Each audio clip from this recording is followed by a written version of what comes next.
Howdy guys, Attorney Walter Hnot. Now let's get right into this video because it's a particularly sticky issue when it comes to benefit payout. Now, remember there's two categories of people that fall into this situation. Those who are already on a list that are going to be receiving their benefits. They've been on the list for a while, things like that. And then those who want to get on those benefit payout lists. So let's go through this basic setup as to who's going to be the lucky ones, who's not going to be the lucky ones if there's a potential shutdown. All right, let's go through it real quick. Now, please remember before we do that, please remember to like, subscribe, and leave 5-star reviews if you like this content. The way you leave a 5-star review, super simple, and those are the ones that I like to see the most. You go to Google, you type in Disability Resolution Florida. Again, Disability Resolution Florida.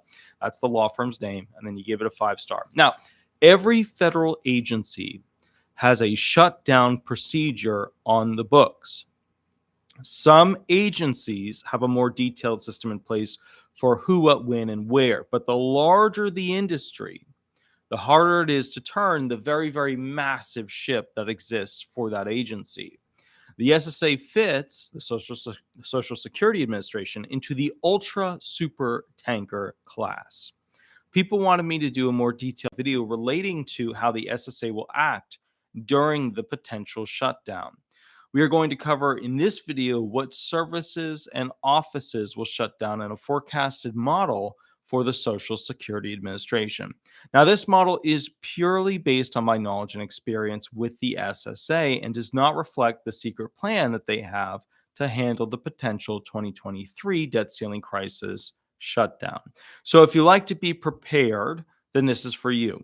You get access to my knowledge and experience. For the people who think everything is fear-mongering, for the people who think everything is just too scary for them, you're not really supposed to watch this video because it might trigger you in some way deep and scary that you might not be able to handle. And I get that. That's fine too. That's why I'm giving you the warning. For the rest of us that like to prepare for the worst and hope for the best, here's my forecast on what will happen during the debt ceiling timeline shutdown of the federal government. Now, first off, there is an escape clause. However, how much power that legal clause has was never fully tested. So there are two options here, really three. The first option, we'll just throw it out there, is President Biden using the 14th Amendment to go a fourth and basically do what he wants to do. That's an option. I don't know how good of an option it's going to be. It's going to kind of cut the knees off of essentially a lot of the Social Security, a lot of the Congress members. So I'm not super excited about that. Very cool. Christy Hughes, thank you for the $5 donation. Very cool. Very cool. Thank you. Thank you. And then also Purple Mafia for the $4.99 donation. I really super appreciate it. These donations are always really appreciated because it does cost quite a bit to make these videos and take the time to create the content, etc. So I want to go through basically this whole situation because I don't think using this whatchamacallit, instant Biden shoots and ladder out of Congress having to pass law situation is realistic. I don't think that's what's going to happen with the 14th Amendment. What I do think is going to happen is that they're going to use this cool little escape clause. And when they use this little escape clause, they're going to use it probably full throttle. Let's go through it real quick. All right. So there are two options. Either A, the trust funds are used, like the money you paid into, to pay for both the agencies to stay completely open and benefit checks go out. Everything's fine. Or B, the trust funds are used to pay parts of the agency to stay open, parts of the Social Security Administration to stay open while benefit checks go out. Now, under the first option, where they just take all the trust fund money and pay for the agencies to continue to be open, the agency remains completely open, which means the people will be able to be found disabled, start their retirement benefits, get their widow's benefits, etc. Life is good. Life goes on. And at some point, they will raise the debt ceiling and put back the money into the trust funds, we all hope. Either that or they could massively continue to expand funds on green companies and then not reduce the massive spending that they took away from the trust funds while telling you that reducing Social Security benefits is the only way to make it all work.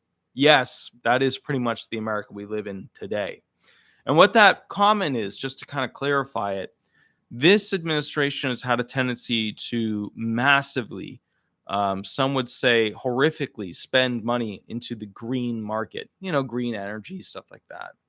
And as a result of that, a lot of those funds could be used to continue to pay benefits to fix our issues with people being able to afford to live. So the interesting thing is you get the other side of the fence, the Republicans saying we need to cut benefits. Now they're also attacking each and every functional plan of what Biden just passed. And as you know, President Biden does not want to change anything of what he's just passed. You've got the news coming out right now saying that President Biden isn't moving an inch. The Republicans saying they don't actually want to make a deal. But as you all know, if they don't make a deal, the U.S.'s ability to borrow money and spend money collapses. And that is one thing that both the Republicans and Democrats do not want to lose, which is the massive capacity to spend money. And they will lose the capacity to massively collect and massively basically spend, which they're never going to do. That's where all their power is derived from. Force, right? Vicious, horrible, war-related force. And then also, let's call it like it is, the ability to spend money. That gives them value. That gives them the power. All right. Under the more likely second option, the agency will run a slimmed-down version of itself so that it can meet the escape clause requirements as they're written on their face, being benefits will need to be paid out. Okay.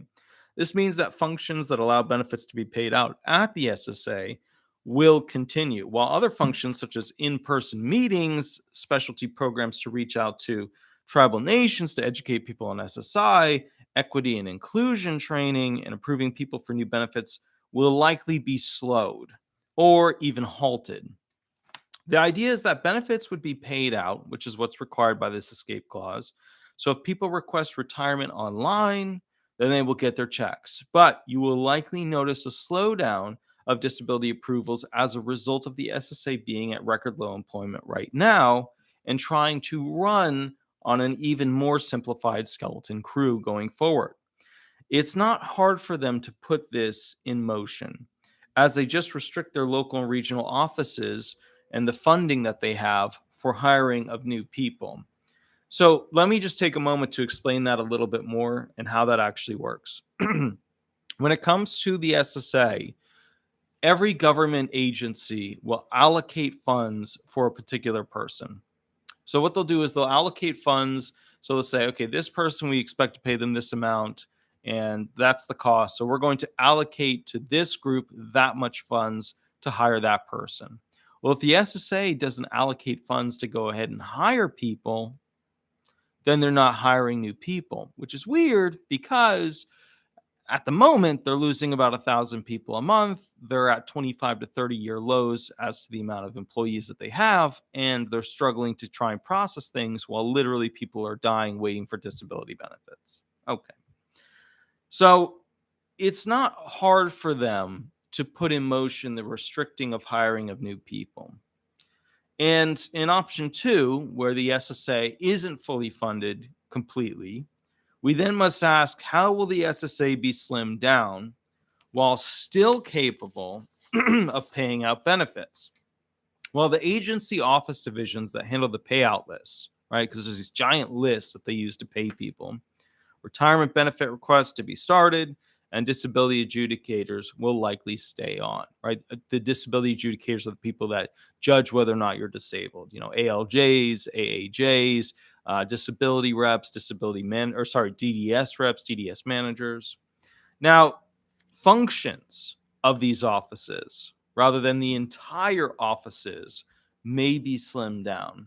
So I suspect the following office divisions will be shut down over the first 2 months after June 1st. Okay, so imagine you've got June 1st, we run out of money, and then over the next 2 months, we see a slimming down process. That slimming down process will likely take place for the following groupings, okay? Attorney fee payout divisions. If they're not paying the attorneys or paying them as quickly, then they're going to see less activity from the law firms and more disability attorneys changing fields. Now, it is extremely obvious and known to disability attorneys that many of the SSA staff members, especially the executive ones, don't want them around. And here's why. we slow down the process because we file all these motions, we keep appealing it to much higher levels, we cost them a lot of money. Whereas if all of you guys just went and had to do this by yourself, you would never appeal to the higher levels, right? You're not taking it to regional circuit, Supreme Court. You're not going to be doing that. You're not going to be writing out the briefs and responding in legal kind to the motions and the briefs that are required of you. You're not going to be doing that. So as a result of that, the bottom line is that the more disability attorneys that leave the field during this process, the cheaper it is to run the SSA after this whole debt crisis problem. So a lot of you guys have noticed that disability attorneys, they're not really representing many SSI people anymore. They're not representing people who are under 50 anymore. And it just keeps getting slimmed down as to which category of individuals they're willing to take. And the reason why is that it's just not a profitable field anymore. You go back 20 years, it was a cash cow field. You go to the current times, it is anything but. It is a lose money field. I think the last 4 SSI claimants that we've won, where we won benefits on them, we actually lost money on them. And these were including individuals that were over 50 years old. And I think the second or third from the last one that we won, of the ones that like I know about, not the ones that are like right now being approved and being processed and like, back office is dealing with them, but the ones that I know about, one of them was a check for $23. So, to the law firm. So you have to understand, and that's an extreme, a lot of SSI ones fall between $1,000 and $3,000 earned for the firm, which just doesn't pay for the staff.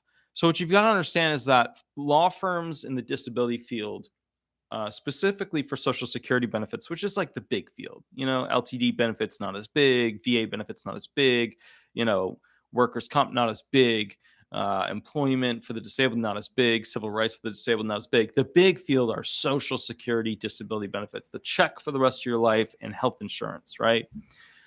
But the problem is it's just not financially making sense anymore. The cost of the staff to go ahead and do all the stuff that it has to do versus essentially what they get paid, it just doesn't work anymore. So the trick here is if the SSA gets rid of more and more attorneys in that field, because remember, attorneys are only going to stick in a field if money can be made off of it.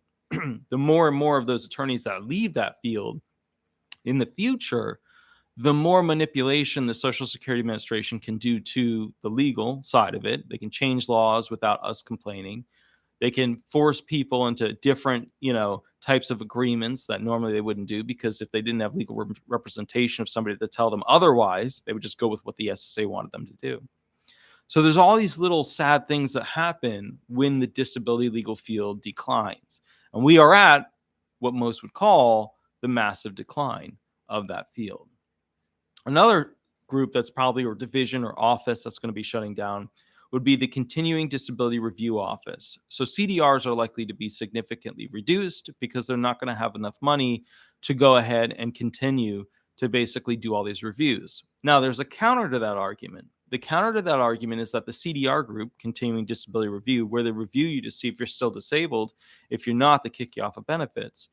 The counter argument is that CDRs, that group, actually makes the SSA money, because the more people that they kick off of disability benefits, well, for not being disabled, or maybe they committed fraud, the more money they make because they get to keep that money. So they might keep that group around because it actually makes money for the SSA. Another program you'll likely see kind of like going to the background, not really anything happening, things shutting down, will be the tribal assistance programs. Those are very unlikely to get a lot of funding during that time. Another thing that's going to be reduced will be advertising. You've probably heard of the SSA on the radio. You've probably seen them on, for example, the billboards. That's more of a newer thing that's being, done with Commissioner Kijikazi's, group. As a result, it's also very expensive. So advertising, the budget for that will likely go way, way down for the SSA. Media creation department, where they create the images that go on the billboards, the people who are recording the audio specifically for these on radio advertisements, all of that will probably be reduced. Okay. CDI unit divisions, right? The group that basically goes and investigates you for potential fraud, where they send out an actual investigator to follow you around. they'll probably slim that down or halt operations or just not hire investigators to continue to go ahead and do these cases during that time. Local office in-person support. So one of the first things they'll probably do is they'll go ahead and shut down all local field offices so that people will not be able to have an in-person interview, or the in-person interviews will be restricted to only those who have a meeting, like a day and a time where they're supposed to be there. The reason for this is that if they can handle most operations by phone, they're going to do that. And if there's a really big problem, they can always set a specific meeting for that person to have that person come in. So they'll probably go ahead and do that instead of just having massive lines outside of the SSA field offices. Now, another thing is this, local field office personnel contact. They're probably going to go ahead and have it so that you can't contact most of the local field office personnel. This happened during COVID. What it is that when you call into the SSA, you don't really get to go ahead and call somebody at that local field office. Instead, call this 800 number where there's a lot of people that don't really know anything about the system, what's going on, or they don't even have that much information available to them. But the bottom line is that's where they want the first wave of callers to go. And then if you can't get any answers or get anything done, then the local field office. But if you can't get a hold of the local field office, you will have to reach out likely to the regional field office. Okay. Next one, the ticket to work and other work program support staff. So if they do a slim down SSA, okay, that's still able to pay out benefits, they probably won't have that regional manager available for you to sign a contract to do the ticket to work program. So, just expect like all those vocational assistance programs to kind of have like a stoop downwards, or, kind of like let's just say it's where they reduce the amount of times they're signing people up to be able to do that. Even if you have interest in it, you'll probably have to go onto a waiting list before they can even meet with you about it. Okay. In-person hearing offices, I would imagine they'll reduce that because having to have in-person hearing offices, all the extra electricity used, all the extra personnel staff from security to administrative folks that have to help the judges. I would imagine a lot of that would be moved to in-home related ALJ hearings where they're at their house doing telephonic or video telephonic, because that'll cut down on the use and requirements of essentially these, ALJ hearing offices, part of OHO. And then, of course, the CEME appointments. You'll probably see a slimmed down version of CEME appointments. You'll probably see the DDS group, even though they're required to, being less likely to send a person to essentially these doctor's appointments at the DDS levels, right? At initial filing or reconsideration. And the reason why is that these medical appointments, they get expensive for the SSA. Not only that, they sometimes have to provide cabs, and that gets expensive. So you'll probably see a slimming down in that regard as well. Now, the next thing is, Purple Mafia. Thank you for the $4.99 donation again. I really appreciate it. Oh, wait, sorry, I scrolled. That's at the bottom. No, I'm at the top of the thing. My apologies. But anyway, again, Christy Hughes and Purple Mafia. Christy Hughes donated $5 and Purple Mafia donated $4.99. I really appreciate it, guys. I really, really, really do appreciate it. That's just super awesome. Now, one thing that is interesting is how Biden will instruct Commissioner Kijikazi to handle immigrant refugee 7-year program funding during this whole situation for those SSI benefit recipients. So as you guys know, a lot of refugees and immigrants, they automatically get a 7 years worth of SSI benefits if they meet certain elemental requirements and file the proper forms. So what's interesting is, will those benefits come from essentially the general tax fund? Well, obviously we would say no, they wouldn't, because, well, how could they if the government general tax fund money is running out, right? They don't have enough money to run the government. They don't have enough paid in. They have to raise the debt limit to go ahead and bring in more money to go ahead and pay for things. So how would they pay for all these SSI people that come from the general tax fund as opposed to the trust funds? Well, my belief is that for the refugees, the disabled SSI, the elderly SSI, they will go ahead and take the money from the trust funds, whether it's pensions with the federal government or it's retirement trust fund that people paid into their whole life, or disability trust fund that they paid into their whole life, or Medicare trust fund. They will take the money from those trust funds to pay for the SSI people. My belief is that the retirement, disability, and Medicare trust funds will be used to pay out these funds for that period of time until the debt ceiling has been raised. Now, there are some interesting things here. Some things that could go well, some things that could go poorly. Because the SSA is on a skeleton crew already, what they may decide to do is just fund the entire SSA using those trust funds. Okay, the pensions, the retirement, stuff like that.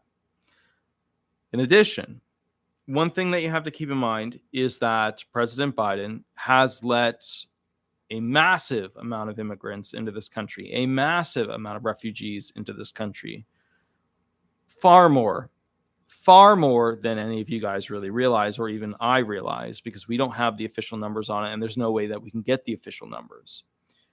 Many people argue, and they're correct, they're 100% factually correct, that this is vote farming. When this happens, it causes a bit of a dilemma, because you have to ask yourself who is essentially processing all of these SSI 7-year payments. And then there's a 2-year up, where they can get that as well. So the point here is, what my concern is, will SSI people, they're supposed to be paid these benefits. Will they be paid? Will the immigrants be paid? Will the refugees be paid? Who's going to get paid? Who's not going to get paid? Well, the statute for the escape clause is, well, these people have to be paid, right? But the idea is it ethical to take the trust fund money to then pay for the SSI people? And one thing I wanted to ask you guys about is where you stand on that. Because, SSI people are kind of like this last resort program. It's the program where they're either disabled and can't work and earn. They haven't been able to work and earn and pay into retirement, so they have to go on to SSI through their retirement years. Or basically they're an immigrant or refugee that's come into this country and now they're getting a check every month. So my question to you is, do you support SSI people being able to have trust fund money that will ultimately be paid back when the debt ceiling, basically gets raised? Or are we relying on the government just to have whatever money it has from taxes paid in so far to just pay them and then, figure something else out? April G, thank you for the $5 donation. Super duper duper appreciate that. Super appreciate that. That's awesome. Love a little lemon. Very cool. Very cool. So that's my question to you. Do you feel it's ethical or moral to have that situation play out? Now, I want to go ahead and talk about one final thing. The Democrats are issuing the argument, and I saw it used on the Young Turks, that basically, there was an agreement to already spend this money. So raising the debt ceiling shouldn't be an issue. And the gentleman, the guy who's the leader of the Young Turks, had a very strong and, very, this is what it is. This is how it works. That's how why would we even question it? I just wanted to break it down for you for one moment, how my brain processed it once I heard it. Because, I live in reality world. Like the Young Turks guys, they all have lots of money. I don't have lots of money. So those people, and I hate to say it, but executive class Democrats, they come from lots of money. But then a lot of their constituents are poor. So I tend to, I'm a lot closer to you guys than those people are. And so my thinking here, what I'm trying to say here is that when they say, well, hey guys, this is no biggie. We already agreed to spend that money. We just need to raise the debt ceiling and spend that money. When you hear that President Biden push, right? My brain is thinking this. All right, so there's a husband and a wife. The wife says, oh my goodness, we are running out of money. Our bank account is very, very low. And the husband then says to the wife, honey, I'm going to Best Buy. I'm going to go and buy a massive TV. A really kick butt sound system. I'm going to get the really high end stuff, the home theater stuff. And then she says, what are you, crazy? How could you be spending money on that? We don't have any money right now. What the hell are you doing? And the guy goes, no. It's okay. Because we had already agreed that I would go buy this TV and this sound system. And she goes, whoa, you can't do that now. That makes no sense at all.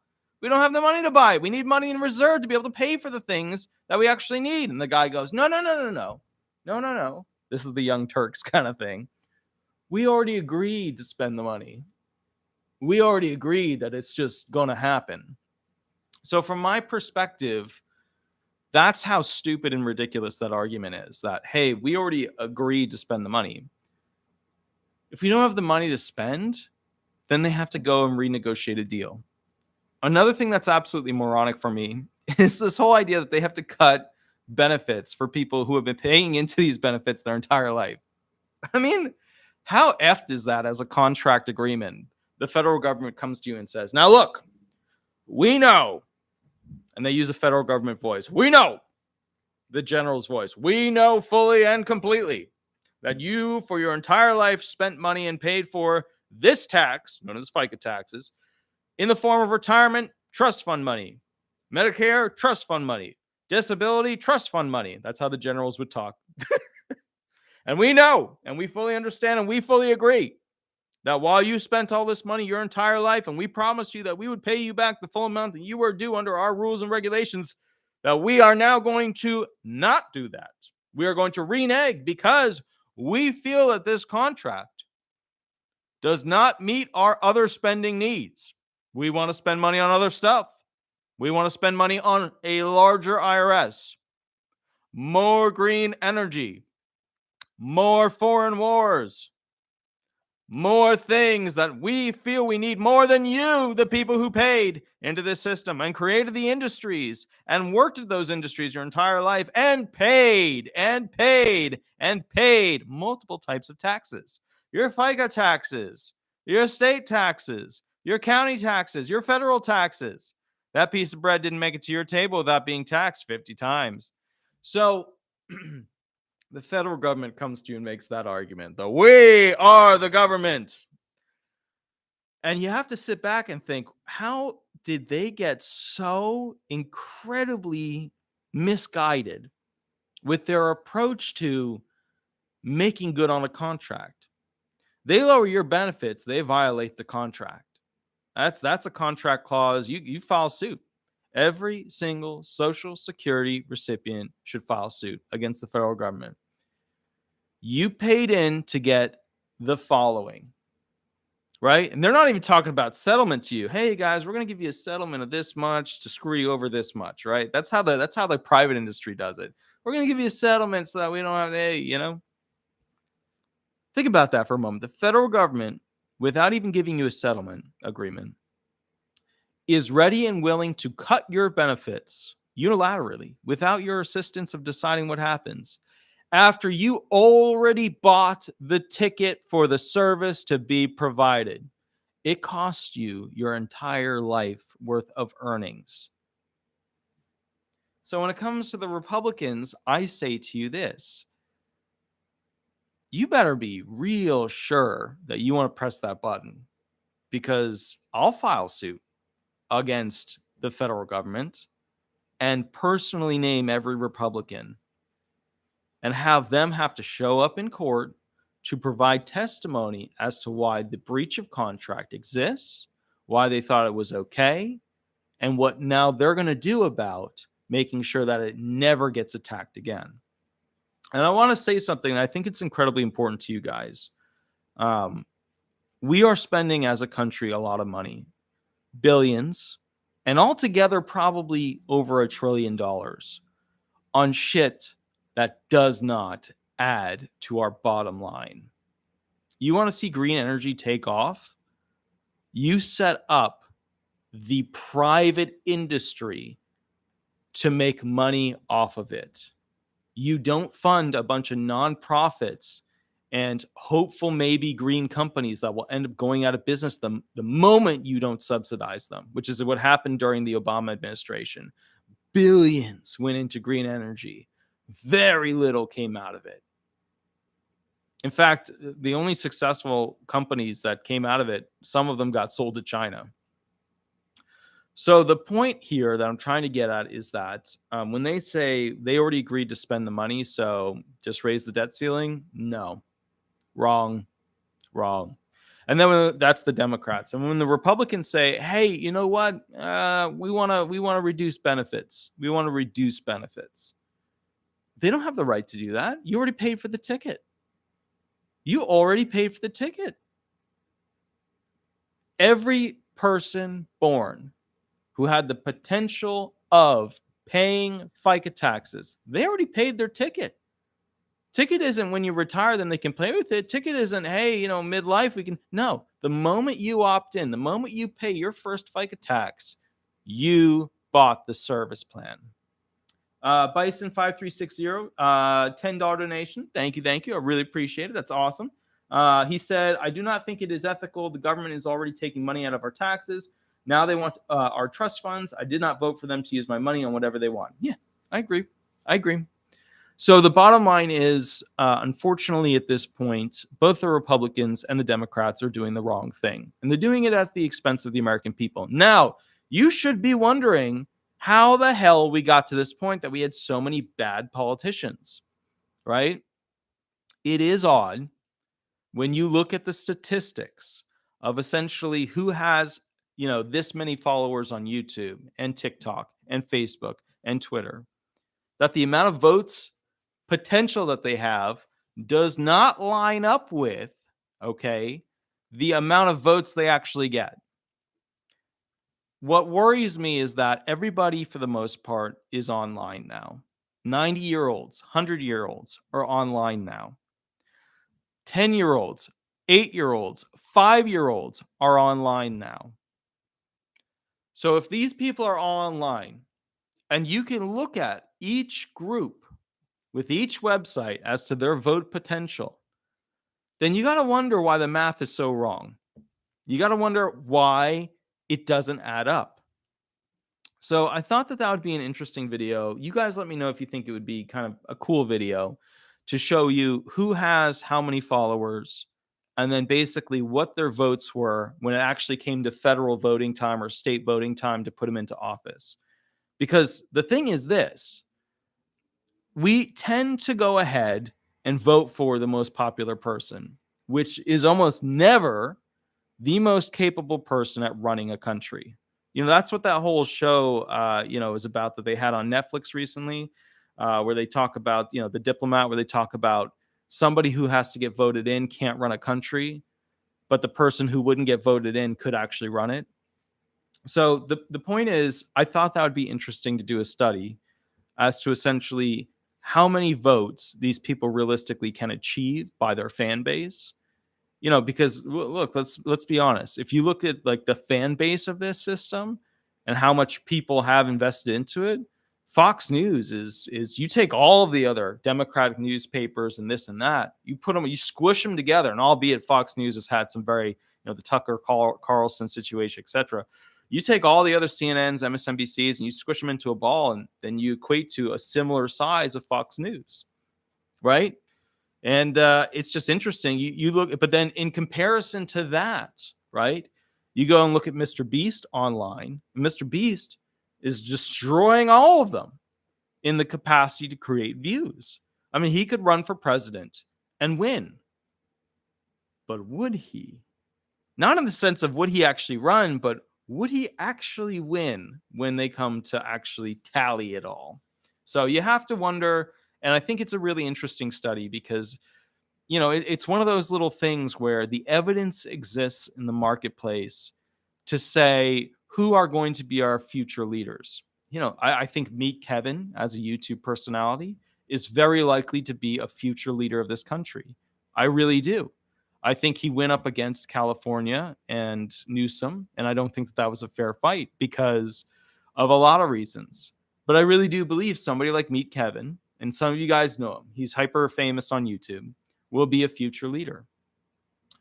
My point with all this is that many YouTubers who are more famous than the politicians by far have no incentive to go into politics. And I think what's important about that is that a lot of the information that you get on YouTube, which ties into this video right here, is basically YouTubers complaining about what politicians are doing. And that's why we have the system of Republicans and Democrats so that they can throw knives at each other. But one thing this channel creates, which is I hope you like and 5-star it, is the actual what's likely to happen, the forecasts of time. And I don't believe there's any possibility that this whole debt ceiling crisis will go beyond 2 months. I don't even think it will go beyond a month.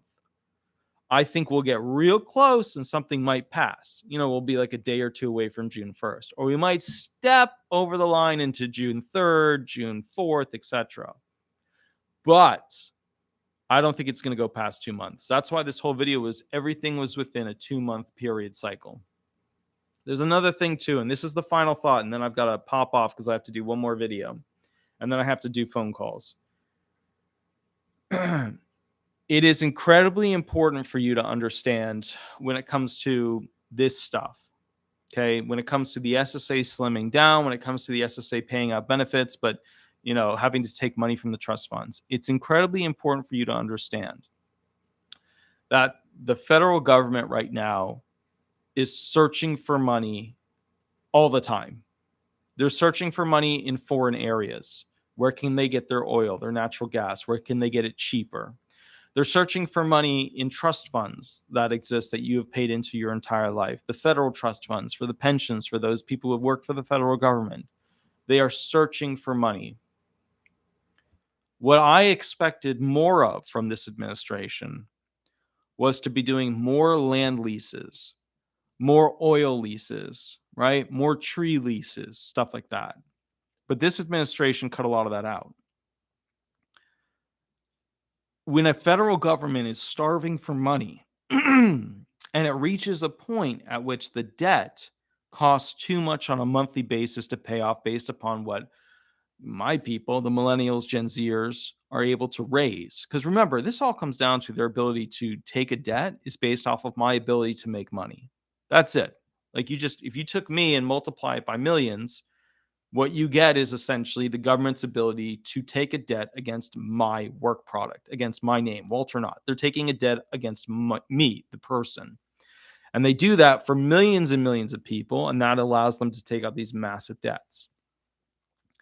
Because the federal government is spending so much time trying to find money, we have to find a way to slim it down.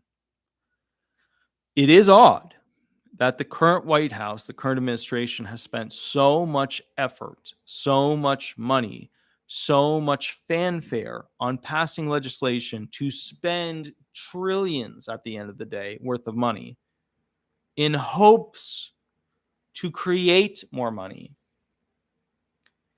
Normally, just so you guys understand how it works in the private arena, a business, when it needs money, will get better at the things it already does. And it will try to hone the money that it spends on new technologies and new directions and things like that. Okay. So to give you an example, when a car company is facing a financial situation, they will innovate specifically and only for those things that they know people want, because their attention span goes like a laser to how do we make more money. Right? They're not finding ways to make the car massively cheaper. They're finding ways to basically make the car more of what people want to buy. If you look at essentially the popularity of the ideas that were presented by Congress, what's odd is that they're hoping that they can get more money out of the super wealthy with these tax individuals at the IRS and also the middle and lower class. So their idea is that they don't have enough money because people aren't paying enough taxes. So they're going to go out into the industry of a population that's not financially doing well. We're all doing very poorly. I mean, look at the cost of inflation and how it's affected everybody. The paper I used to buy, the big box of paper at Walmart, used to be $18. That's with tax included. Now, that type of paper that I would buy, they no longer carry, and the box of paper is $50. So we went from $17, $18, right, with tax to $50, right? So if you guys are ever wondering, you go to Walmart, your Walmart might still have some of it. Mine just ran out. But, the bottom line is paper massively increased in price. Now, who pays for that? Well, I pay for that, right? I have to pay the increase from $18 to $50. So that $32 extra, I now have to pay. And so as a result of that, that means I can't take as many SSI claims, because those SSI claims, we don't make that much. Sometimes we lose. We can't take them anymore. They're now much more of a liability. So what I've noticed is that these policies, the green policies, the IRS policies, are making businesses, and also a very poor handling of the financial, one of these, are making the poor less likely to succeed, which is weird because the Democrats, that's their main voter line, right? Supporting people who are the poor. And they sell people who are on the poor line as being different, right? Those who are different, those who are not white, not Christian, not whatever, like those who are, different. When in reality, socioeconomically, there's more poor white people than any other race in this country. But the point is, that's how it's sold. That's how it's packaged, right? It's packaged as we want to support the poor. Well, what is the most aggressive, horrific thing that could happen in America legally, right? That would be legal to the poor. The worst thing that could happen to the poor is inflation. They don't have much money to begin with. Their food stamps don't cover much to begin with.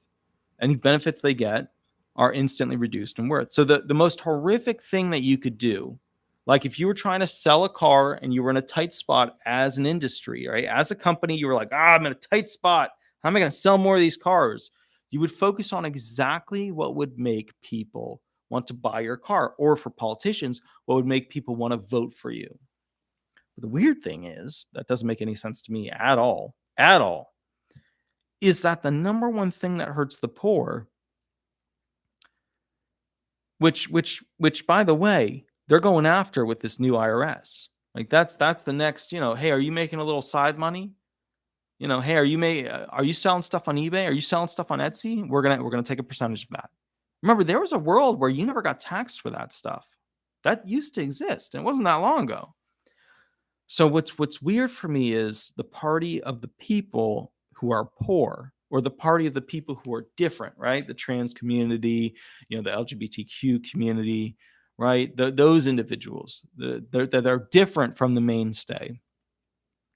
They are, in my opinion, the most heavily affected by the laws that are being created by this current administration.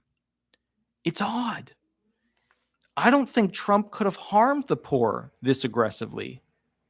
It's weird. Like I looked at it, and I think to myself, okay, so what does Biden need to do for the poor, right? Because let's call it like it is. Most retired, most disabled are poor. Everybody on SSI is poor. That's part of the elements to even get it, right? Is the plan to just massively spend money on allowing immigrants in and then processing them and then giving them benefits?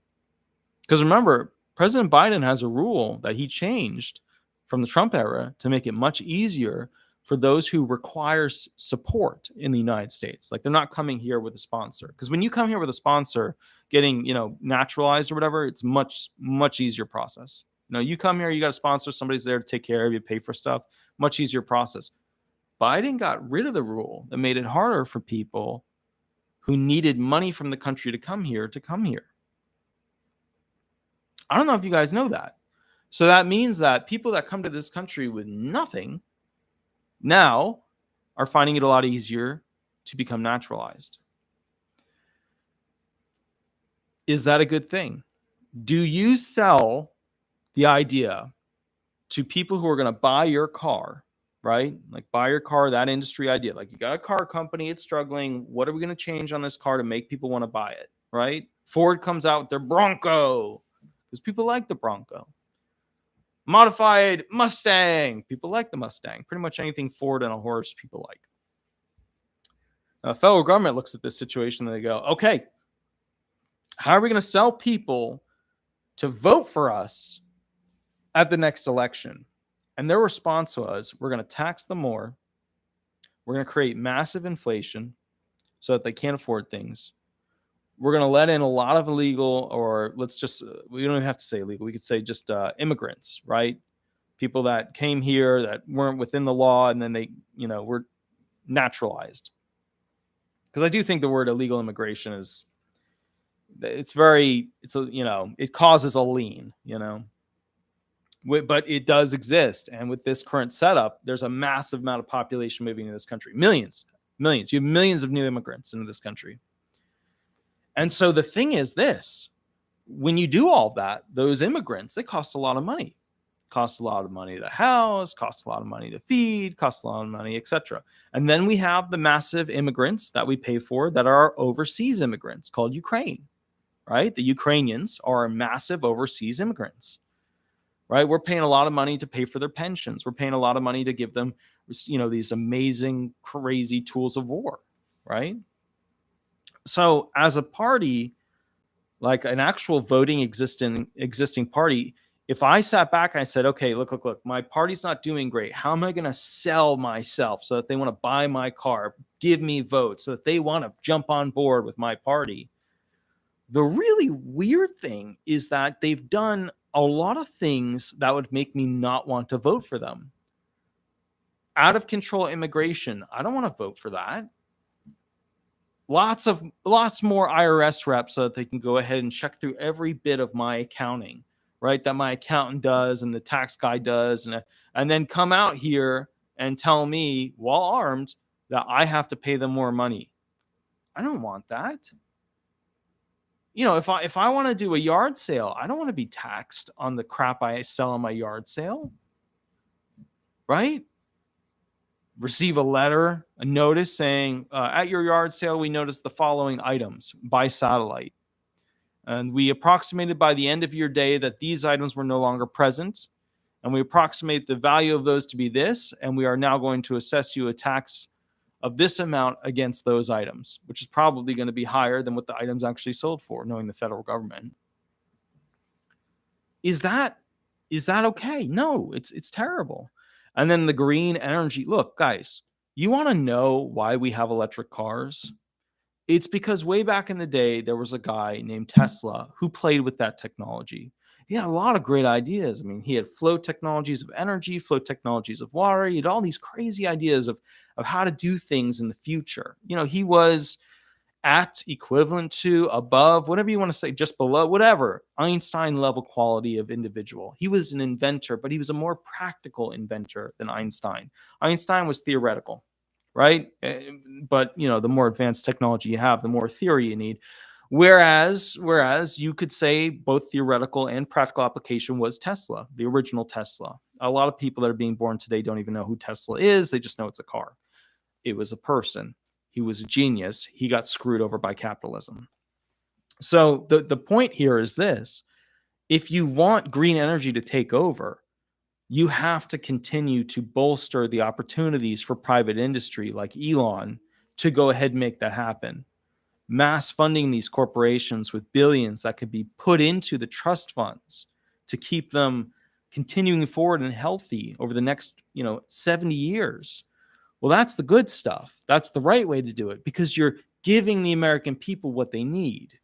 You're giving them what they want. They're going to want to buy into FICA taxes. They're going to be like, you know what? When I was born in America, they gave me FICA taxes, and that's okay with me. You won't hear a single person saying that now. I mean, think about it. Who would actually say that? Who would actually say, I want more FICA taxes, or I would like to pay FICA taxes at all? Who would be crazy enough? Who would be crazy enough to say that? Think about it. Just think about it. So you're sitting there, you're like, oh, things are good. Then you get your first paycheck and you're like, wow, there's like 13, 14% out of this puppy in FICA taxes. Why are 13, 14% of what I was supposed to have taken out? If you're self-employed. If you're not, then a portion's paid by your employer. The 6.2 spiel. You would sit there and you'd say, what the F?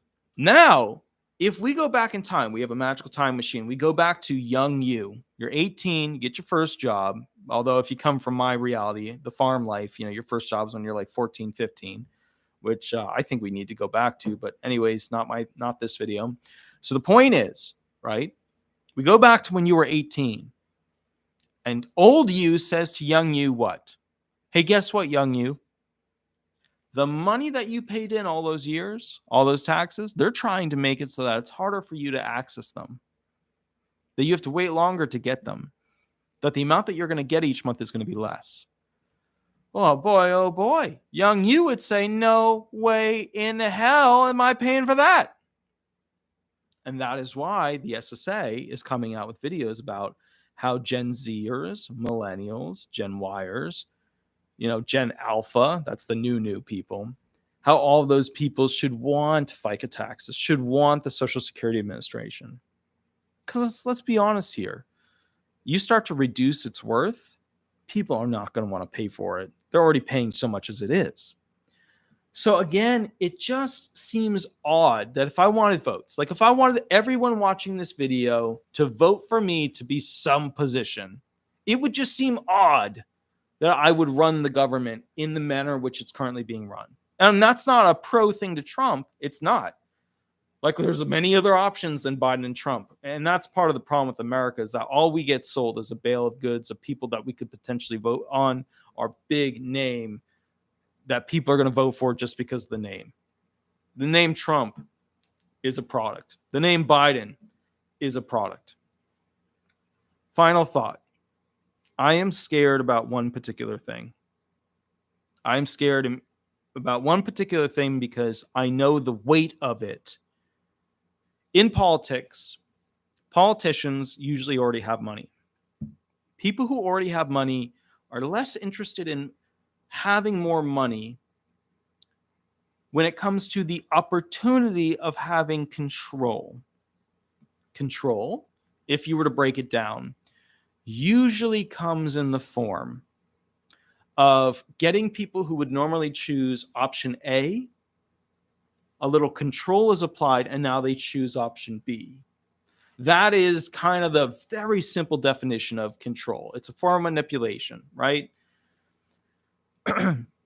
What's odd for me in this whole situation is that if politicians are seeking more control, reduce the amount of rights you have, change the Constitution so you can't rely on things as much, you can't access as much, you're less of a human being in America every time that they reduce and create a new law that restricts you. A lot of people don't realize that. Like you as a natural and free of the earth being, you become less of that every time they come out with a new law that restricts you in some way, manner, and form. Some of them are very small takeaways. Like most of you would not murder somebody, right? Most of you would never think of that. You would think it would be horrible, and it is horrible, and it's unethical and moral. We do it as part of war, and it's legal there, but that's different. Okay, fine. Because, two angry leaders get into a pissy piss match. But the bottom line is some of those, they don't cost you that much. You weren't going to murder anybody anyways, so making it illegal, what do you care? But then when they make it illegal for you to, own something, then you're like, hey, wait a minute, I was going to own that. I was going to use that. When they make it illegal for you to access something, right? You're like, hey, wait a minute, I was going to use that. Then it takes you more and more away from being a natural and free being of Earth. And remember, government is always an oppressor. The only reason we keep it around is that it creates a military to go fight other governments. But if there was just one giant government, that would screw up that whole dynamic. So, but we're not going anywhere near that anytime soon. So don't expect that. So the point here is, at the end of the day, with this whole situation, we're not seeing from the government a care and intention to give us, the people, what we want. The next video I'm going to do is going to be one that is quasi-political. It's about the re-election of President Biden. And I'm only going to ask you one question in that video. And then the next video after that, I'm going to do a summary of the news that's going on mid-May, because we're in the middle of it, of what's going on with the Social Security Administration. All the bullet points you should know about what they're working on, what they're doing, etc. Because this is important, especially going into this whole debt default situation. But the next video I'm going to ask you one simple question. I might give you some little ones that go and attach to it, but I'm going to ask you one simple question. And it's not going to be supportive of Trump. It's not going to be supportive of DeSantis. It's not going to be supportive of anybody that's potentially running on the Democrat side against Biden. Although Biden's not running, so bottom line is they're not in the run. They're not going to be running against him. A seated president usually doesn't have people actually at the end of the day running against them. They might say they are, but they're not. So I'm going to ask you one question. I want to get your opinion on it, and I want to see where you guys sit with this thing. I will be back in about 5 minutes. It is going to be a very simple video, maybe 3-minute video, maybe 5-minute video. And then I'll do the big news video for mid-May that people like the updated news videos. So guys, I'll catch you in a little bit. Attorney Walter Hnot, I hope my logic is good for you. I know there are some people out there saying like, oh, fear mongering. Oh, look, I got to be honest with you. If I was truly fear mongering, I would be making a lot more money. My views and my subscribers would be way higher. This is the channel that literally other channels take from. I'm serious. I had to file a complaint on YouTube against another channel who word for word copied my video. Okay. The point with that is that I'm trying to not be what all these other YouTubers are, which is where they complain about shit, but that they don't have an answer to it. I'm trying to always have an answer to the, okay, so what's going to actually happen with the SSA? As opposed to, oh, the SSA is going to have a problem. I hate politicians. Oh, my goodness. I'm not going to do that. I'm not going to be that person. I'm going to say, okay, what's likely to happen? What's the forecast? What are the offices, divisions that are likely to slim down? Are they going to do option A? Are they going to do option B? That I'll give you. I don't want to be like those other YouTubers that don't do that. I don't think that those YouTubers have a long term on YouTube, even though they make significantly more money than I do. But I will catch you 5 minutes. It's an important video and it's a short video. I'll see you soon and we'll go from there. Thank you so much. I'll catch you a little later. Bye-bye. Bye-bye.